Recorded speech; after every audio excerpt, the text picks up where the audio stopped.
So good morning, good afternoon, and good evening, everyone. My name is Jeremy Stone. I am the Resilience Director for Asia with Mercy Corps. So I'll be moderating this session today. So welcome to this side event at the Asia Pacific Climate Week. This session is organized by the Global Resilience Partnership, the Zurich Flood Resilience Alliance, and Mercy Corps. So it's great to have you all with us. So in today's session, we want to explore our understanding of transformation in local adaptation processes. So what does it mean? And what does transformation look like in practice? So we're really looking to hear some very tangible examples today of how local adaptation interventions are being transformative. So I'll just start by explaining a little bit about the format today and some of the tools that we'll be using. So I really encourage you all to introduce yourself in the chat box.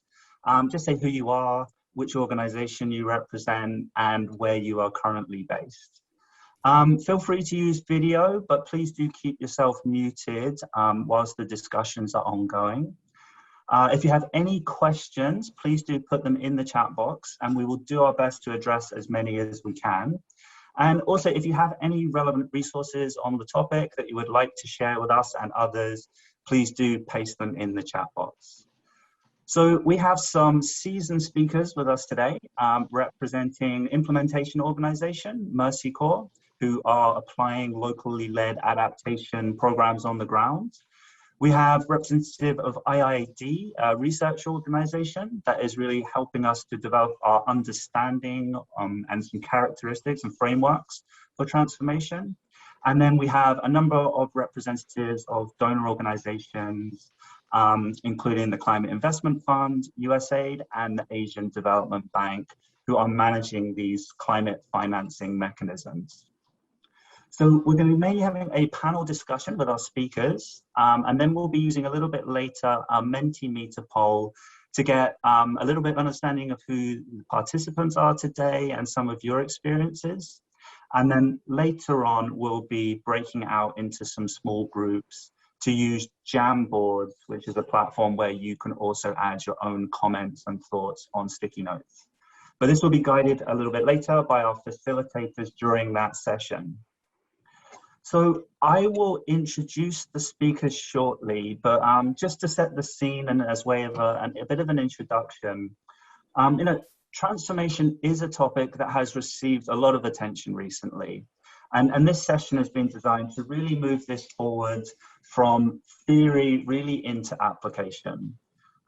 Transformation is often seen as this big systemic change with big ambitious goals, with these campaigns like the Race to Zero Emissions, or when we're focusing on this large political restructuring and policy shifts.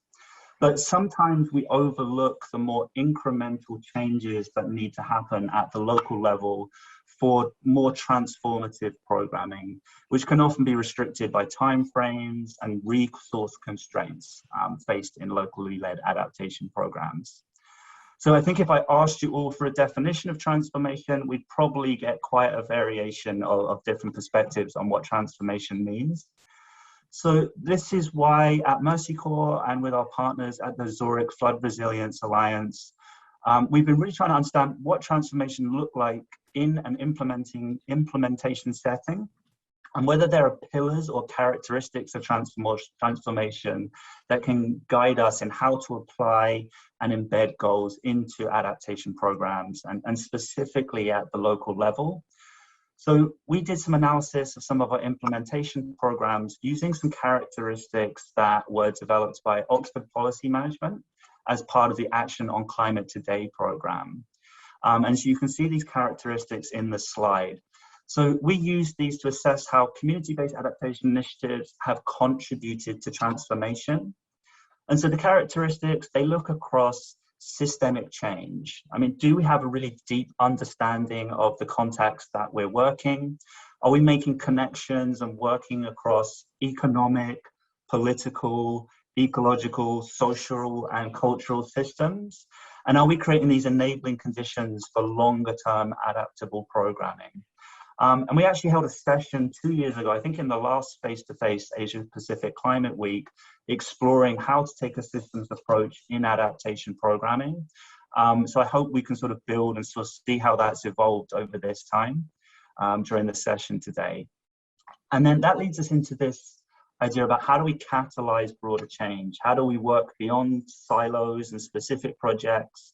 How do we collaborate with wider actors and programs across scales? And how do we leverage each other's work for wider impact, wider change, and create these pathways for future actions and interventions once our roles and mandates are complete as individual agencies or organizations? And then hopefully that will then lead to the ability to operate at scale, to replicate and scale specific interventions, looking at the financial mechanisms required, looking at the incentives and commitments required to continue planning beyond pilot project interventions. We also really recognize that programs need to be inclusive to really be transformative. So it's not just about ensuring that programs are addressing the needs of the most vulnerable groups, but also adaptation strategies should really advance gender and social inclusion outcomes and not exacerbate conditions of vulnerability. So it's possible that adaptation measures can provide a temporary alleviation of immediate climate impacts, but if they're not addressing longer term social economic changes, this can potentially leave participants worse off in the long run. So this needs to be a serious consideration in our work. And then all of these above characteristics should really contribute to sustainability.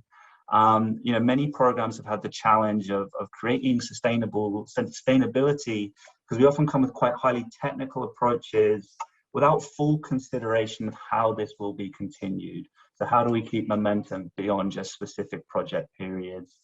Who continues planning, and then who will continue paying? So this leads us into a very complementary topic, which is the principles of locally led adaptation. And these were launched at the Community-Based Adaptation Conference 15 a few weeks back. And so today, the session is not meant to spend a lot of time comparing and contrasting the frameworks, but I did just want to quickly highlight how we see that they complement and align with each other. To build systemic change, we really need to have a robust understanding of climate risks across different sectors and the uncertainty that comes with climate impacts and climate forecasting.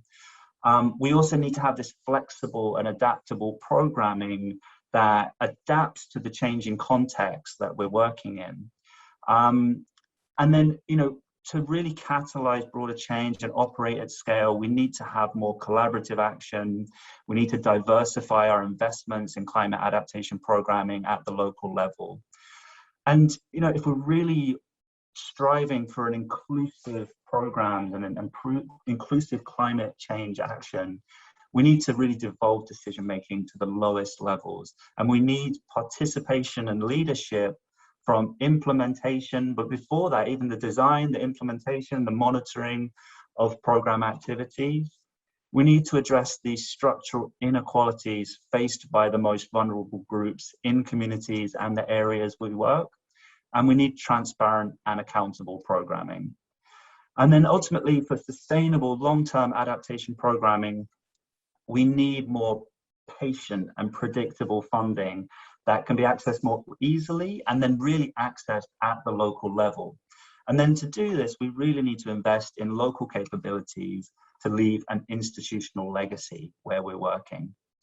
So, we could do more analysis of the frameworks, but I think my takeaway is just that localization is an incredibly important part of transformation. And so just to say that today was not meant to be a pitch for any specific frameworks, but just an effort to really sharpen our understanding of what transformation looks like in practice. So with this framing in mind, I would now like to turn to our speakers to help us give some illustrations of what these characteristics look like in practice. So I will start by introducing Kashmira Kokoti, who is the environment specialist at the USAID mission in Nepal. So hi, Kashmira. Hi, Jeremy. Great to have you with us today. Thank you for having me. Just wanted to, I mean, just to get us started, you know, USAID has a big portfolio, quite broad portfolio of programs in Nepal. So how have you supported local adaptation initiatives to take a more systems approach and systems lens? Okay, so should I just launch into what I was going to say, or should I answer separately? Please go ahead, absolutely. Okay, all right, so I will provide the USAID background. So before that, namaste to everyone here. Greetings from Nepal for those who are outside, and greetings to all of those who are in Nepal right now. So I'm with USAID, and USAID as an agency is in the process of drafting its climate strategy to advance the US government's climate change objectives and to support implementation of President Biden's January 2021 executive order on the climate crisis. We hope to have the strategy ready by COP in November. And currently what USAID is doing is integrating climate considerations in development and humanitarian assistance across the board. So, you know, throughout its portfolio to integrate it with health, with democracy and governance and, you know, the education, all of the sectors that it touches. So right now it's working in about 45 countries, helping mitigate and adapt to climate change through reducing emissions, protecting ecosystems, promoting clean energy, building resilience, and promoting investments that are climate positive. Now, I admit I had to look this up myself, like, you know, climate positive. So that basically means, you know, climate actions that go beyond zero emissions. And I think we really need to be at that place right now. So today I'm here, I'd like to share with you a story of transformation from Nepal, at least a transformation that has started, and we are hoping to see it like spread in the coming years. But before that, some background for those of you who are not familiar with Nepal. So like several other small countries around the world, Nepal is already seeing the havoc that climate change can bring. The country's contribution to climate change is really negligible, you know, in terms of emissions, but it is one of the most vulnerable to its impacts.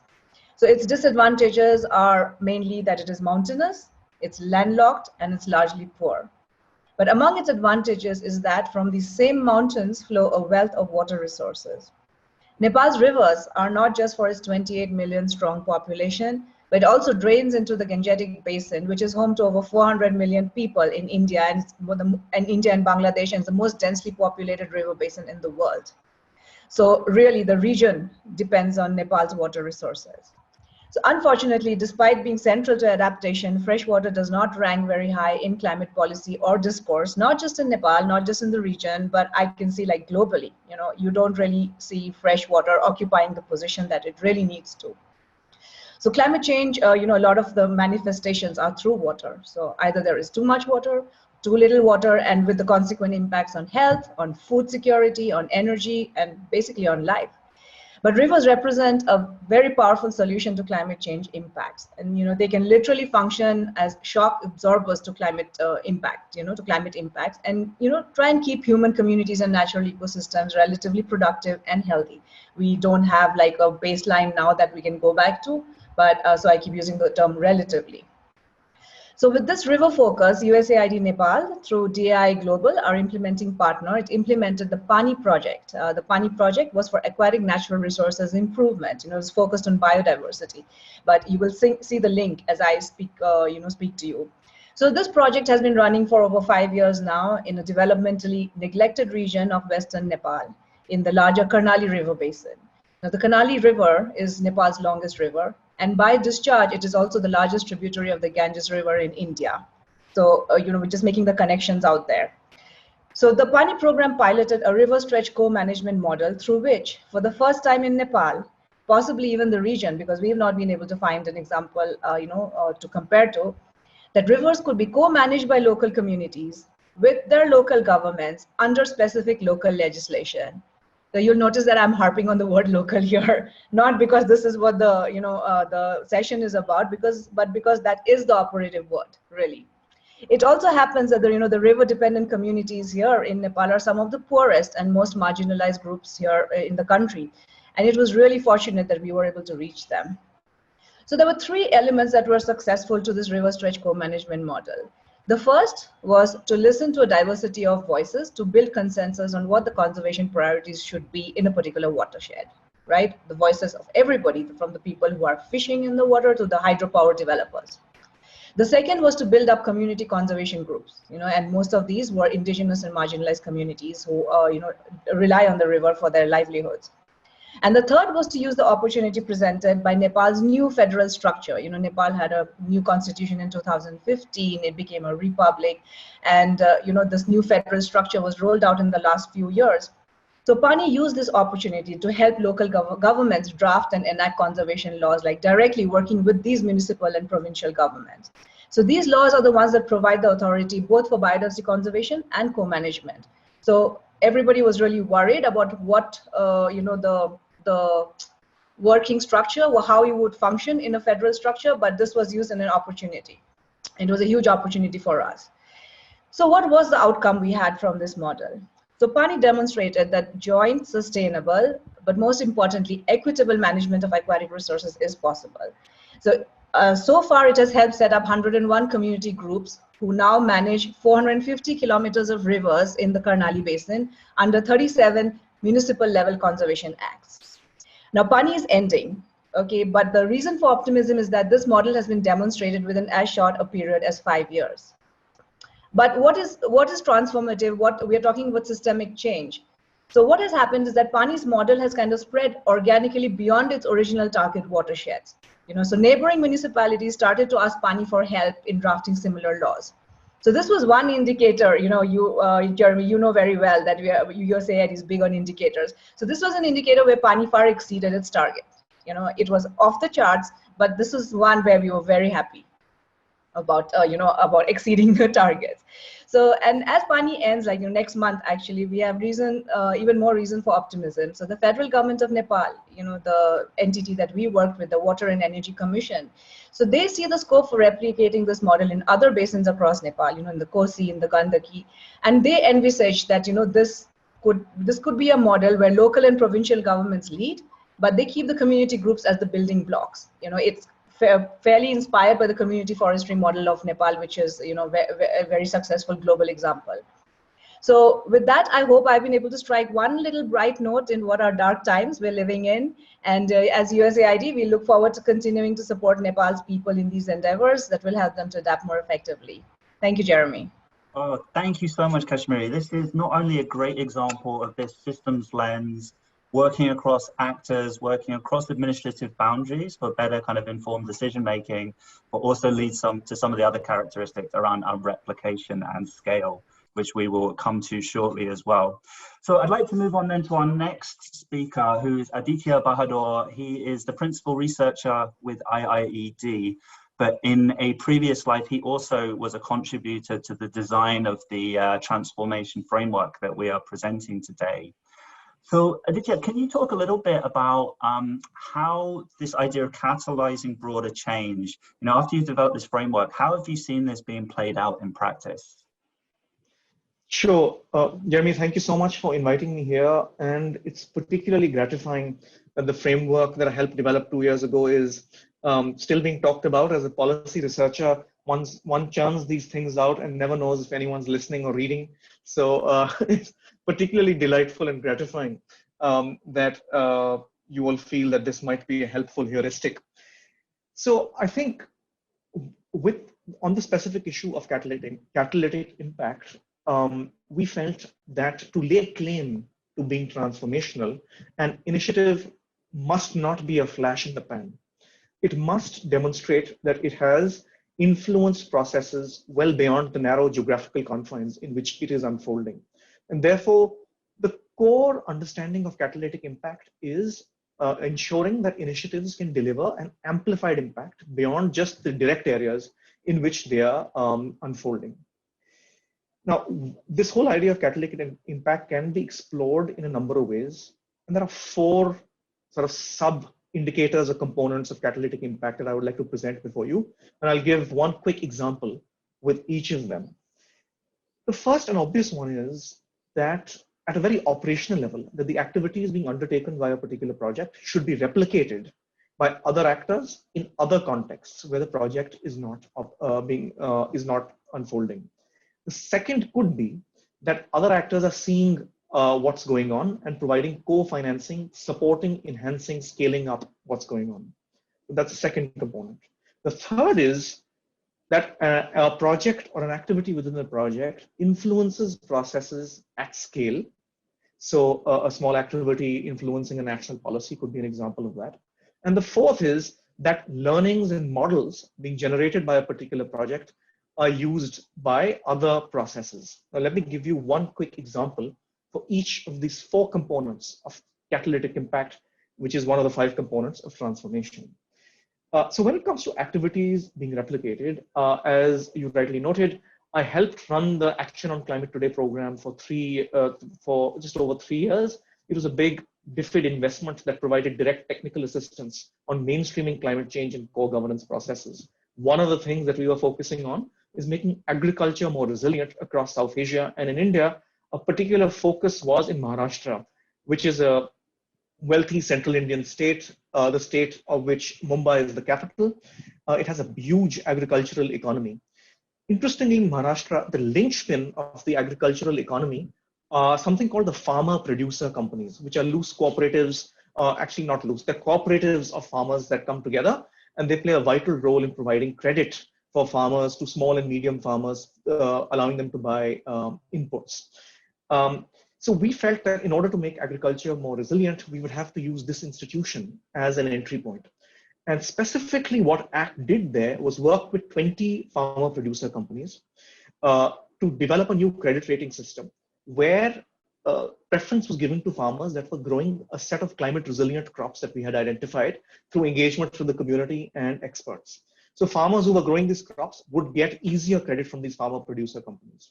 Now, this approach that we implemented with 20 farmer producer companies was noticed by the World Bank and scaled up to 620 farmer producer companies that made up 70% of all farmer producer companies in Maharashtra.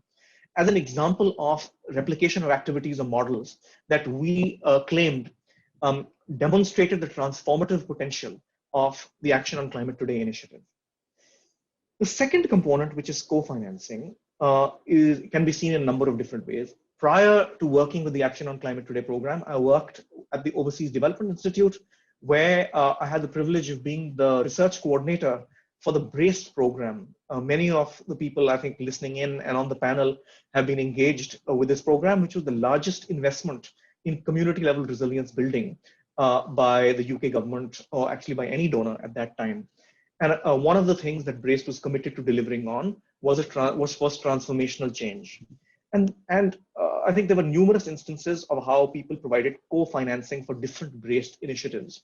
The Anukulan initiative, which is a very important and iconic initiative that unfolded as part of BRACE. And I think Madanji is listening in. He's much better placed to talk about this than I am, since he was leading these activities, and hopefully he can contribute more in the breakout groups. Demonstrated this. They were setting up multi-user water systems.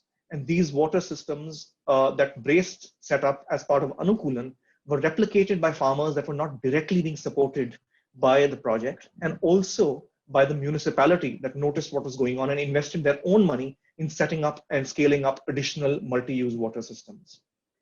The third component is influencing processes at scale.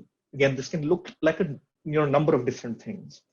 In Senegal, where BRACE was also unfolding, there they were doing mainstreaming climate adaptation and local development processes. At the same time as BRACE was unfolding, a big new national policy was being consolidated on local development. Insights from this local BRACE project were integrated into this national policy to make sure that this initiative happening at small scale delivered a national impact. The final component of catalytic impact that I talked about was use of models or learnings that were collected by a project being used elsewhere. And I would argue that the use of this transformation framework that was consolidated through our experience at ACT, Action on Climate Today, being used today to influence these discussions is a small demonstration of how that can happen. Jeremy, I don't know if that's clear enough, if you have any follow-up questions. No, Aditya, that is great. And we'll definitely come back to you and try and find out a little bit more.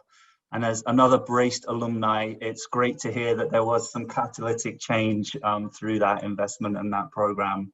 And the Myanmar brace is actually one of the case studies for our analysis of transformative change as well, which should be out later this year. So thank you so much, Aditya. So I'd like to move us on, and then how does this all play out in terms of influencing how we can scale adaptation investments?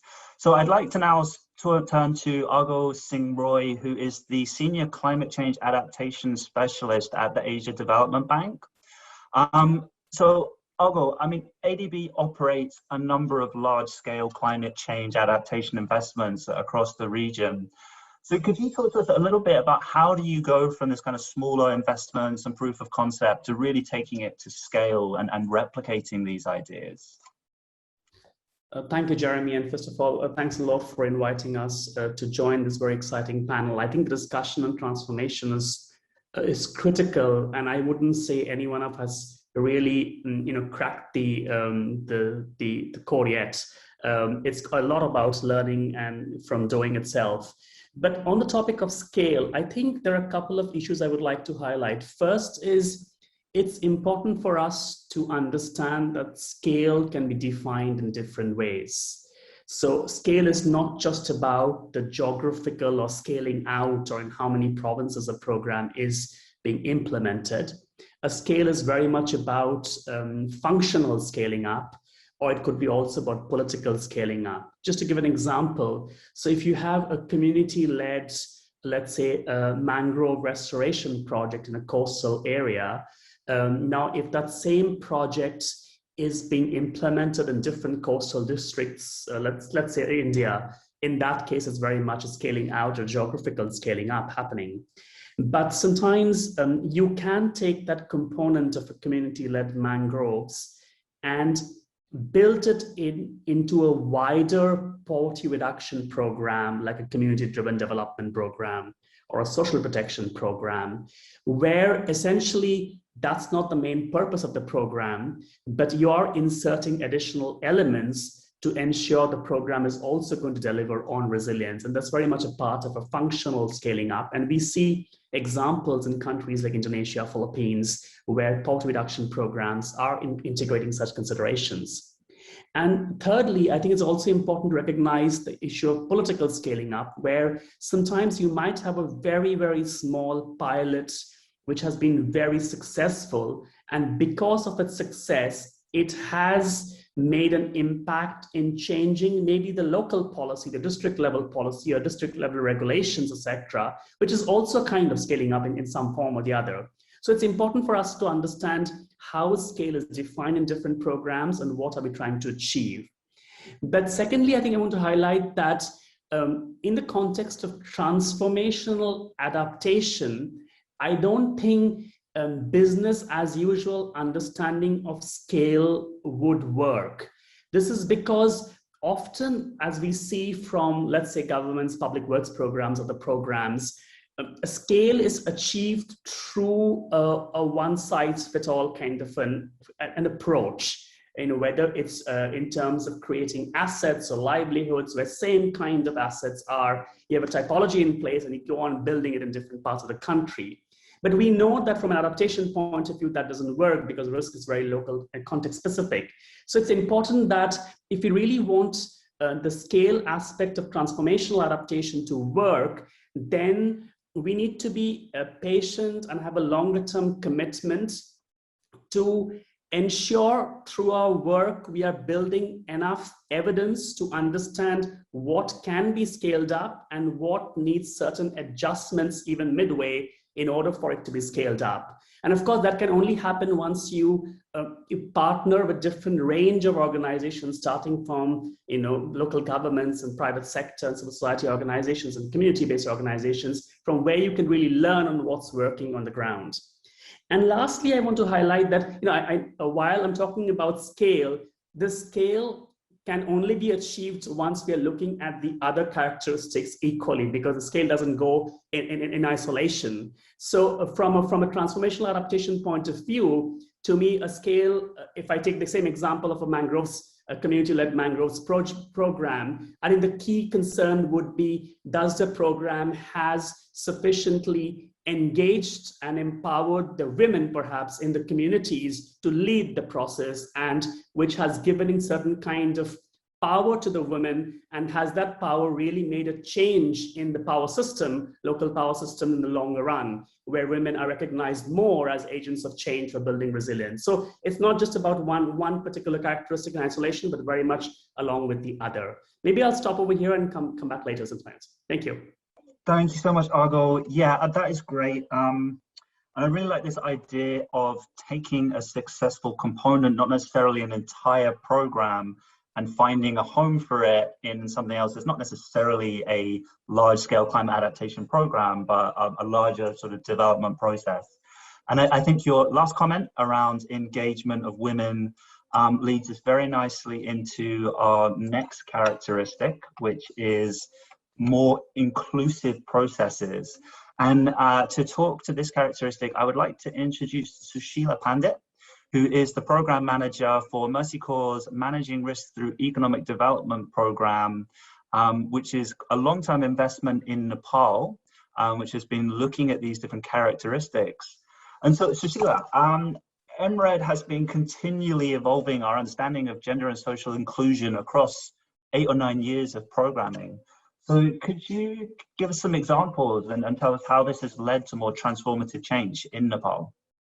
Yeah, thanks, Jeremy, for this opportunity. Yeah, and talking about inclusion on the characteristics of transformation, first we need to be clear enough like what we are discussing about. Often we have this habit of using GESI, the gender and social inclusion, to name as a cross-cutting issue, and which is like everyone's responsibility, everyone should talk about it. But often what happens is it becomes everyone's responsibility and people will think someone else will do it. And then it ultimately became like a buzzword, or just prioritizing women and participation in decision-making, in key roles, and benefiting the outcomes only.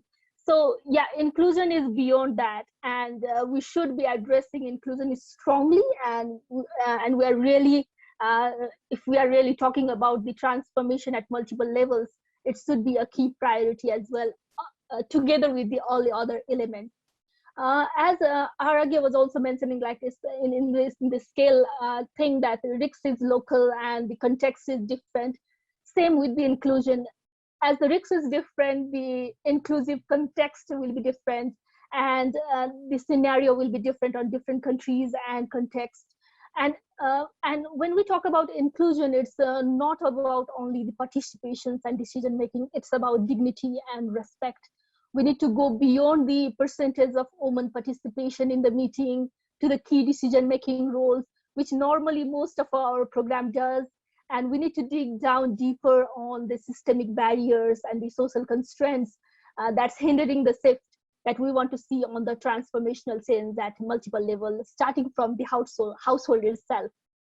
So we have been discussing that shorter project periods and targeted outcomes sometimes will not let us work towards transformation, and we need to have a longer term vision and action, even on inclusion, which is deeply rooted and hard to work on. And I also agree with this statement, but not fully, because as a practitioners, we know that it's really hard to get a long running project, and it's despite the project time frame, we need to act upon it, and we need to share and show our examples on the ground. So we should not be have this excuses that the issues around inclusion is a deep-rooted hindrance, and it's very hard to break structures. So as we don't start, if we don't start hitting the wall, it will not break eventually. Thus, we need to start with the small steps as well.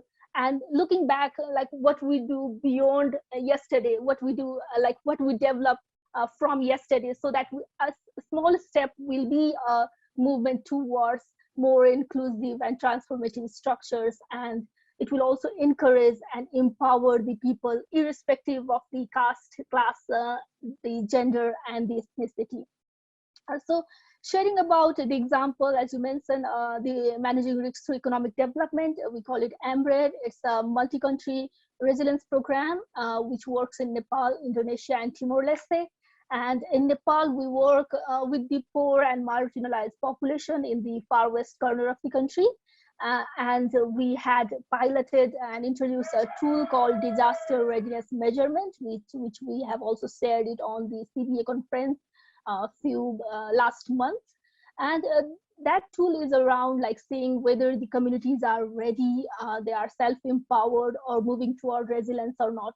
So working about a decade in Nepal, in AMBRED, as you mentioned, it's a long run, the third phase of the program. So working with a decade-long experience, we figure out that some communities are working for like more than 5-8 years and is still not moving towards resilience, whereas some communities has travel that shift within few years, like 3 to 5 years. The things that was behind this movement of moving towards resilience or transformation was due to the underlying causes, is the social structures, the systemic barriers and constraints, and the socio-ecological, the political environment, the issues around governance, the issues around inclusion, which play a key role in issues around accountability. They all play a key role on moving towards transformation. We encourage, I'd like to share a small example. We encourage female participation and empower them for taking this leadership role and come forward on meetings and on key decision roles. But sometimes we miss the story behind it. We only focus on shift in the numbers, like this much percentage has been moved, this much shift has been happened, but we forget the stories that's behind how this has happened, and we forget to deliver that story. So I just want to highlight one small story of a daughter-in-law in the far west corner in the country, in Kanchanpur. She shared this to us in a meeting, and we were really touched about this. She was a very active participant in multiple trainings and workshops, and she even want to like take the leadership role on the meetings, take the responsibilities on the meeting. But she had this fear of coming to the meeting because her she expressed that she have a fear of coming to the meeting because half of her mind will be diverted in the work that she had on her home, and the words she will hear back when she go back, and the work has like not happened in the home, which is still waiting for her. And this kind of things has also hindered her from, although participating on the training, but hindered her to absorb the training, get the benefits out of it. And in AMBRED, what we did is we conducted this family dialogue workshops and trainings, which is more to promote the constructive discussions within the household, share the importance of participation, decision making, and value the presence of all family members, irrespective of their positions, age, education, background, anything. So that has helped. That activity was conducted, and her both in-laws, both father-in-laws and mother-in-laws participated on that training. And before she said, like before when she go for meetings, her mother-in-law will be talking about like why you are roaming around with people, why you have so many meetings ongoing, who will do the work at the house. But after that trainings, and this is a package program which run for like 6 to 12 weeks. So with this program, she now feel like her mother-in-law and even other family members are encouraging her to go and talk and participate in the meeting, and her household chores are being shared. In the meetings she was sharing, like in the morning she was in the meeting, she go to the home, have food, and come to the next meeting on the same day, which was not possible before. You may think like it's a very simple example, but change comes from these types of behaviors and these supports from home. And as we say, inclusion and empowerment begins at home, and the need of transformation, we need to start at multiple levels. So we start from the household itself. So I truly feel that empowerment need to be integrated to make these transformational characteristics and more sustainable, more replicable at scale, and towards more systemic change. Thanks, Jeremy. If I'm too long, sorry for that.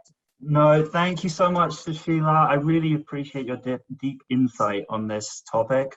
And again, this idea that there are multiple levels and layers of inclusion, and that the context is so important to understand is really critical for our thinking. So this then leads us on to the last characteristic, which is sustainability. So I'd like to Sorry, there's a bit of background noise coming from somewhere. If somebody could just go on mute. Thank you very much. So I'd like to now introduce our last speaker, Dr. Shanfu Lu, who is the Senior Strategy and Outreach Specialist at the Climate Investment Funds. So these funds are also large-scale investments. So I'd just like to ask you, Dr. Shanfu, like, how do you address sustainability when you're also trying to reach scale in these types of approaches? Yes, thank you very much, Jeremy. Hello to everyone from Oxford, and thanks very much for inviting us to this extremely interesting and important discussion. Yes, so sustainability, you know, I think I have probably the easiest job amongst my fellow panelists. So essentially, all these characteristics we've already covered so far, 4 of them. They are all essential pillars of transformational adaptation. So when it comes to sustainability, my understanding is really the robustness of these other characteristics. And you know, the transformational change is not a static concept. It's dynamic. So the question is, how do we make sure it's robust enough, and it's able to, you know, all these great things happening, you know, reflecting those 4 other characteristics can sustain over time and under different circumstances. So that's, I understand, is really the core. And if we can make sure it's robust enough, it can actually sustain beyond, you know, any sort of typical time-bound specific investment or initiative. How do we know it's robust enough, it's sustainable? The SAFE, as you mentioned, you know, it's a very unique initiative in the sense that it works with a set of large multilateral development banks, including ADB, which Olga represents. And so the way the SAFE works is, it's not, you know, the projects and the funding support not provided through the GCF type of process where any proposals come up for very, very, you know, lengthy scrutiny process. But it doesn't mean it's, you know, it's not carefully thought through. So the way really underpinning the SAFE business model is really for the decision making going back to the national governments. Any investment projects actually has to be part of a much broader development investment plan, coordinated by typically the Ministry of Finance, and in collaboration with other 9 ministers. So it's a very much bottom-up approach, and in many of these investment projects, one of the criteria is actually the engagement of local communities and including women in particular. One of the key considerations really whether there is buy-in from the local communities. You know, if you are going to address vulnerability of local community, they have to be part of it. They have to be part of the you know, the project design and the solution and under the implementation. So a lot of the funds actually been allocated to community-led projects, and they come up with their proposals, and they decide how they are going to deliver it, how they are going to monitor and report progress. So this is very much ingrained in the SAFE business model. And so how do we know it's actually achieved? And so the SAFE recently published early this year a little report actually talking about the signals of transformational change. And And so it can have different dimensions of transformational change, and sustainability is one of those. And so when we're looking at for signals of sustainability, we can look at 3 stages of the transformation. So the early part, we're looking at whether there's a system process in place, whether there's any sort of, things that would facilitate transformation.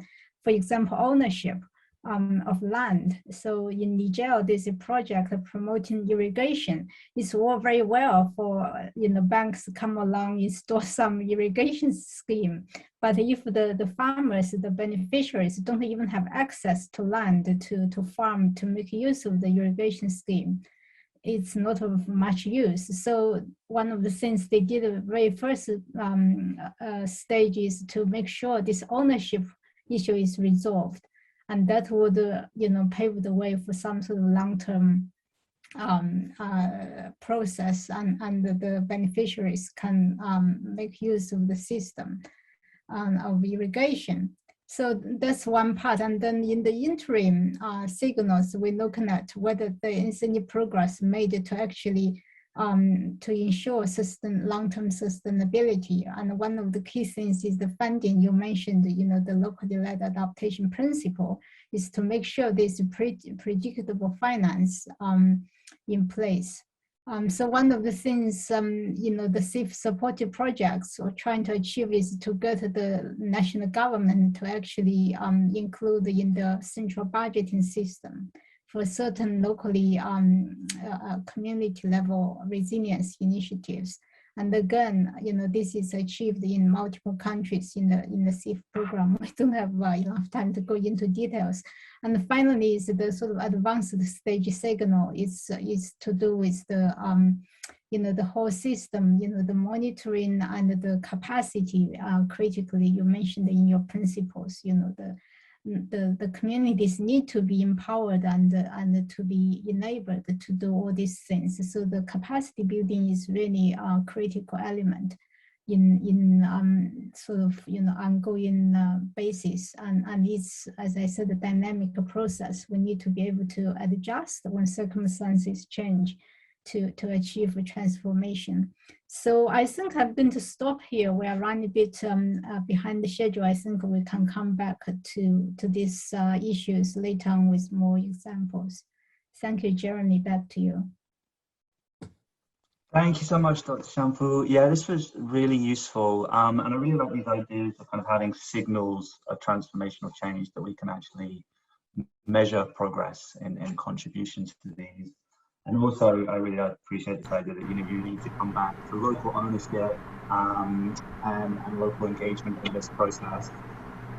Again, sorry, there's a bit of background noise. Great, thank you so much for putting yourself on mute.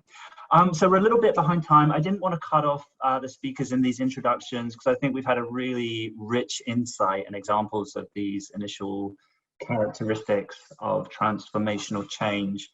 So we're going to just skip, apologies, but we're going to skip the poll that we were going to have. And I think it would be great if we could jump to some questions from the audience. So we can, really find out a little bit more about the experience of these characteristics. So I'm going to take a first question, and these aren't specifically targeted as a specific speaker. So the first question is, it is becoming more clear that we need investment in transformational change, which often entails longer timeframes, but we operate in a project world timeframe of 2 years to 5 years max. So is there any plan or thinking from donors to shift to longer term investments? So I think this is more focused at our speakers who are representing donor organizations. And I know, Argo, you actually mentioned in your introduction how we need to start thinking in different timeframes. So not to put you on the spot, but do you have any response to this question? Sure, I think there is no easy response, but the idea is one can still develop a program, adapt a programmatic approach, a longer term 7 years, 10 years program, and then you can break it down into smaller pieces of 3 or 4 year cycle. That's possible, but then it allows you to set the entire vision of 10 years from the very beginning. And anyway, as we discussed, it's important for us to go back and revisit some design of these programs and adjust it as needed, because that's very much a part of learning itself. I would also suggest that another way of addressing this longer term programmatic approach is to try to anchor your support against programs which are based on certain national legislation, because sometimes in some countries you have legislations which requires you programs to be in place, which means that even if your funding cycle changes or political cycle changes, some form of the program has to continue because it's anchored around the legislation itself. So that's another way of looking at it. So I'm hoping that moving forward, there will be more appetite from global climate finance community also to look at these aspects of a more longer term programmatic approach, like SIPS has been doing, as Shanfu mentioned, and that would be quite a game changer itself. Thank you. Thanks, Argo. I actually had another sort of follow-up question, which sort of relates to that. And this was something that was actually highlighted a little bit in the report that came out around this ACT framework. And I was wondering, so in our ambition to achieve transformation, do you think we can cause an element of bias? Because we're always trying to seek to implement activities where there is already some political will in place to address climate change. So do you think where we focus, where there is already sort of these champions or some political commitment, could we miss some of the most vulnerable people or some of the most undeveloped systems? So how do we overcome this bias? And if it's okay, I don't know if anyone else.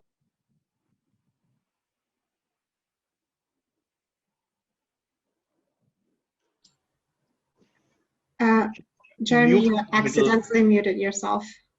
Oh, I'm sorry. Apologies for that. How far did I get in that question? Did you get the question? We got the question, and then you were about to ask someone to speak, but we don't know who that was. Aditya, perfect timing, because I was going to ask you, because this was something that was raised in the report that came from the ACT program. Yes, so I think that's absolutely right.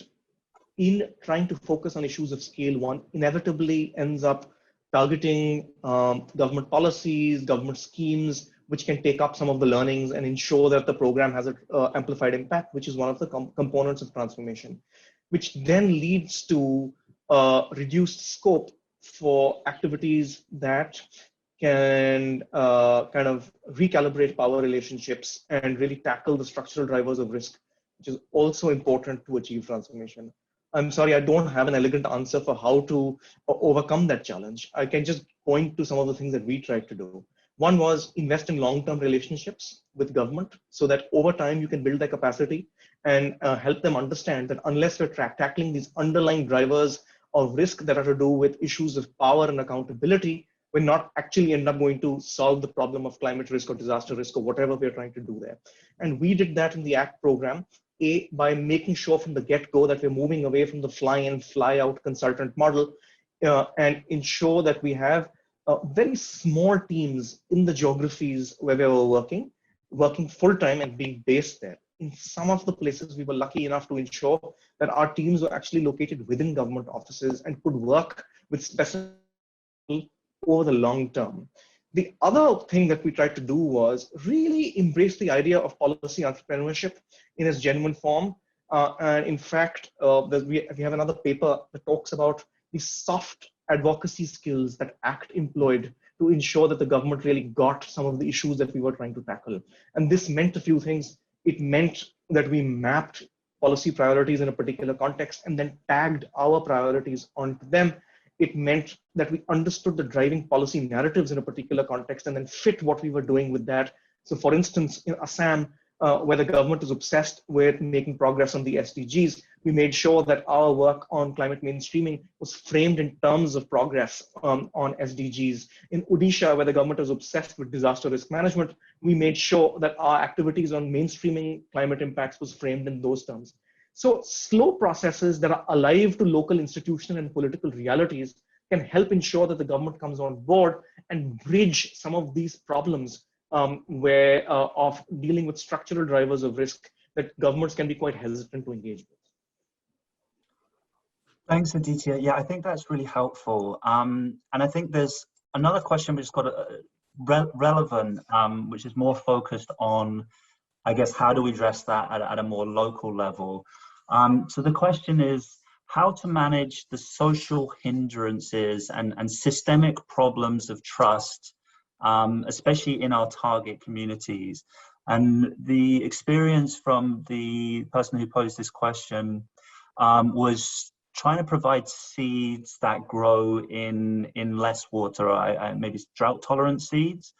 But there's a lot of hesitancy to actually adopt these techniques.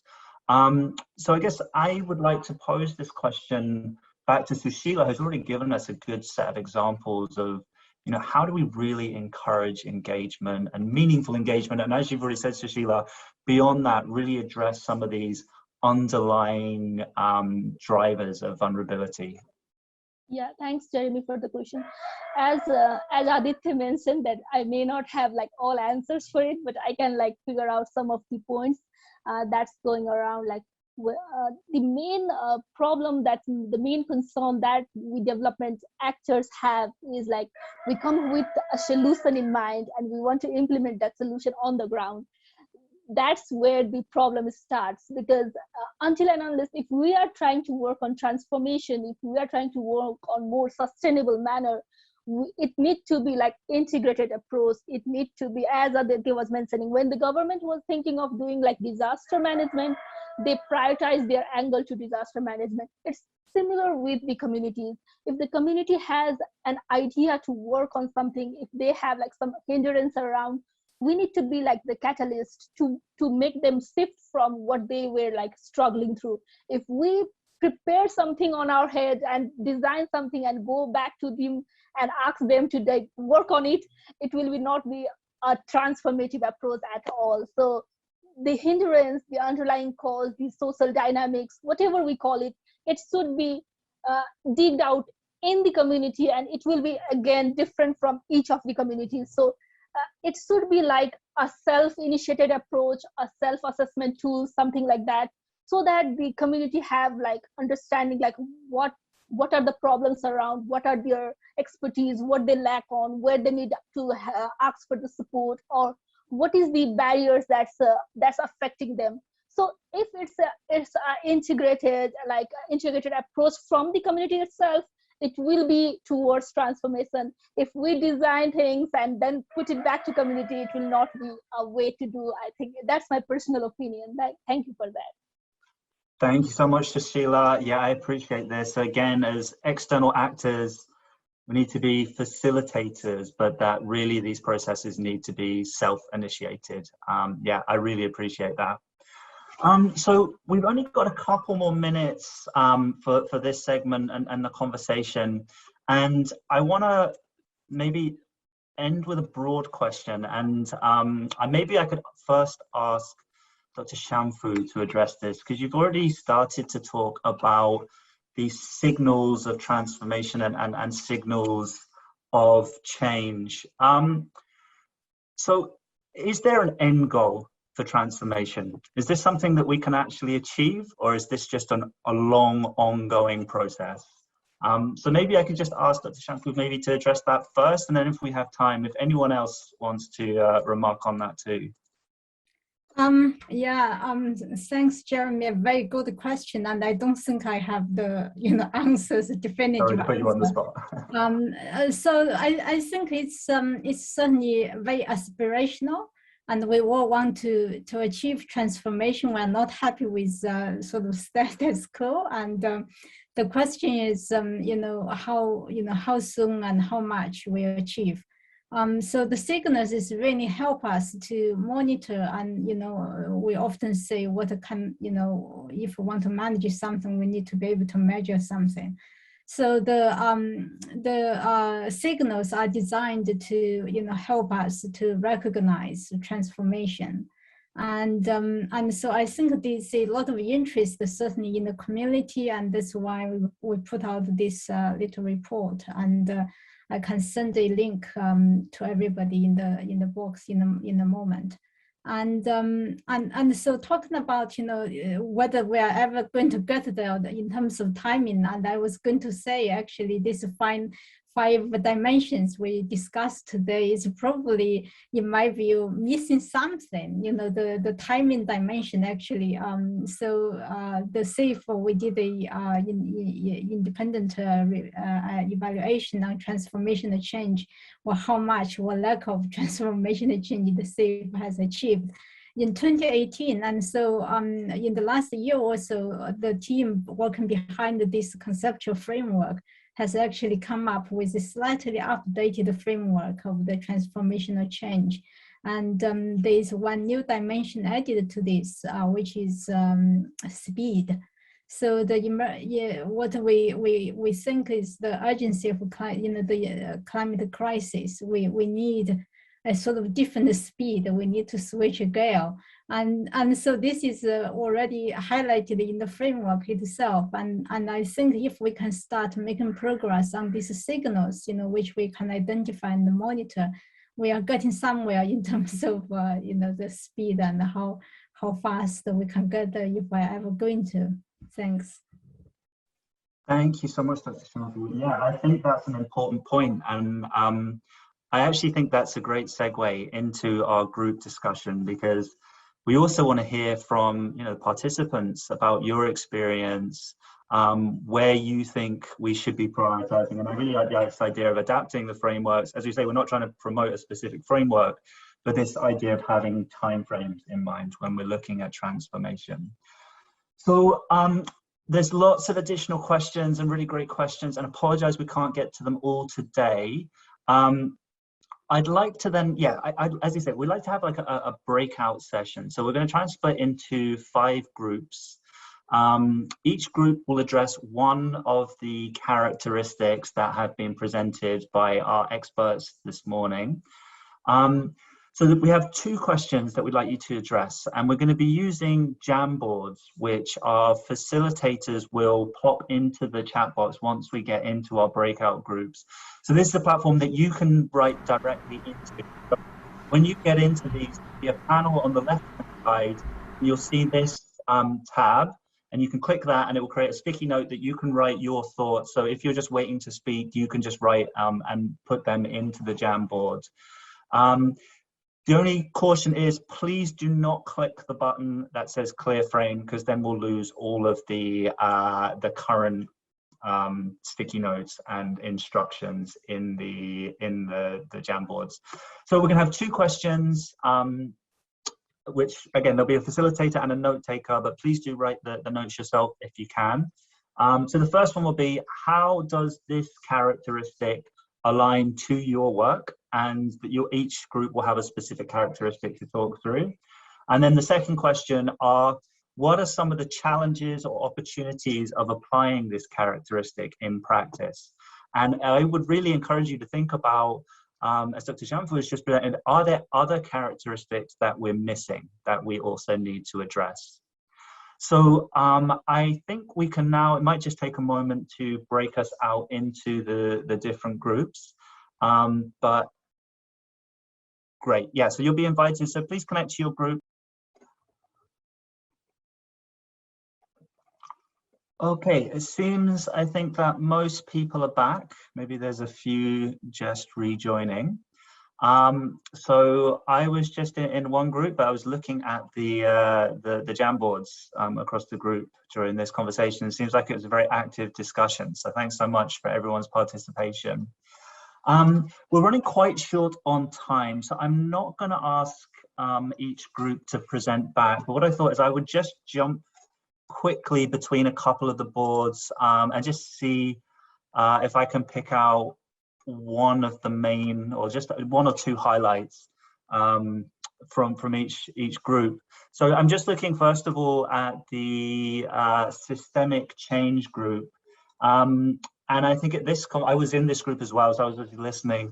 I think one of the important points highlighted here was that, as was pointed out in the panel discussion, I think by Aditya, we need to find policy integration, and we need to find champions who can take forward the work. And I think it's always a challenge working with governments, because there's, especially at local level, there's always a very high transition of government staff through political cycles. So how do we address that, that transition, and how do we find these champions, seems to be an important point in this group. I'm just going to jump then to the catalyzing broader change. It seems here that this is really, there's a lot of issues around localization here. Increasing the agency of grassroots organizations and stakeholders, making financing more easily available at the local level. And one of the comments is just that it makes sense to really couple these ideas of transformation and catalyzing change with the locally led adaptation principles. So I think we can continue these conversations of how to align these.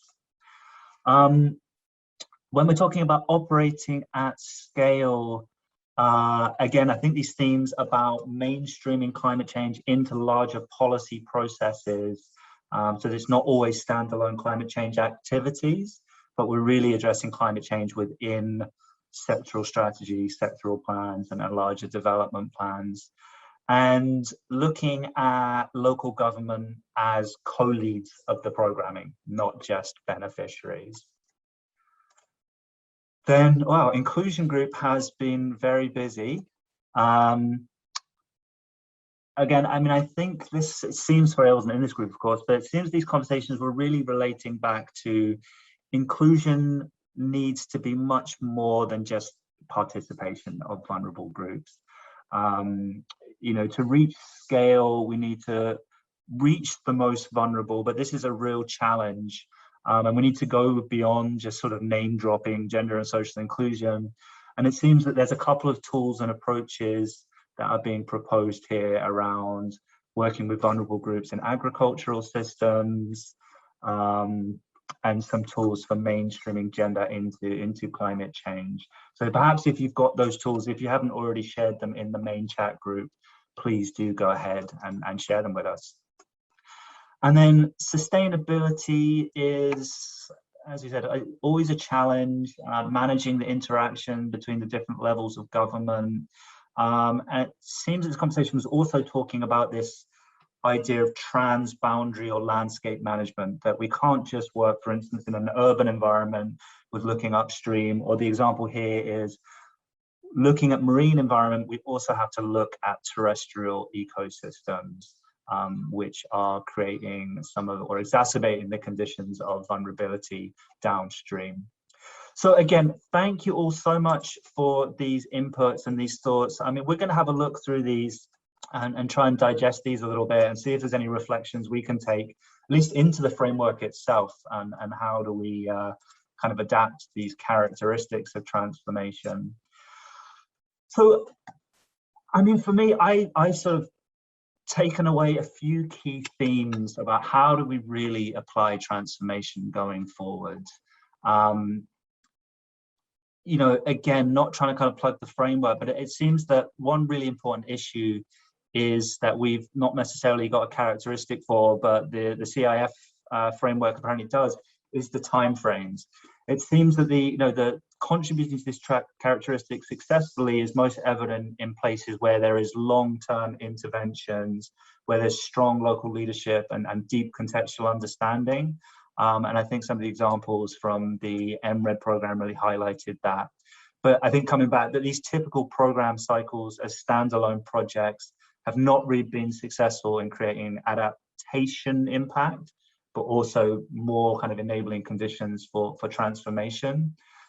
And so I think this kind of investment in thinking systemically and thinking across systems really pays off in the long run, but it does take quite a bit of investment to really test and pilot activities and approaches. And I think this really takes understanding and patience and commitments from donors, from governments, from implementers. So we need to just operate outside of project cycles. And sometimes we have to be less impact focused and more focused on the enabling environment.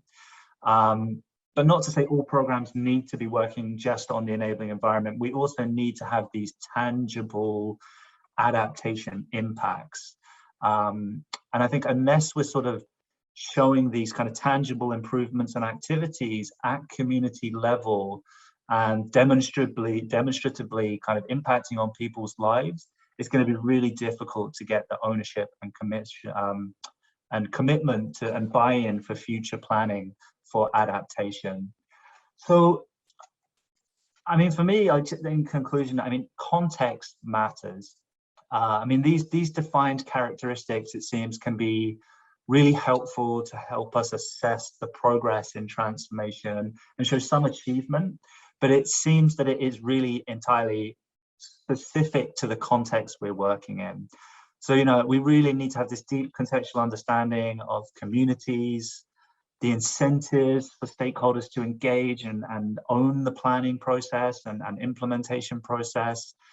We really need to deeply understand the differential vulnerabilities of different groups and the enabling conditions of political, ecological, social, and economic that these groups are really reliant on. And again, it's come back in all of these group discussions.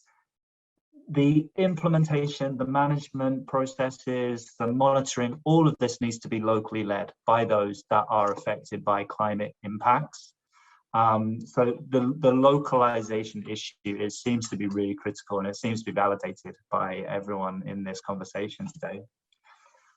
So we are coming to the end of the session. So I just wanted to say thank you so much to all of the speakers for their insight and expertise.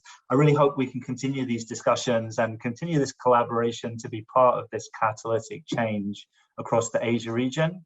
And thank you so much for all the participants. I wish you all an enjoyable rest of the Asia Pacific Climate Week.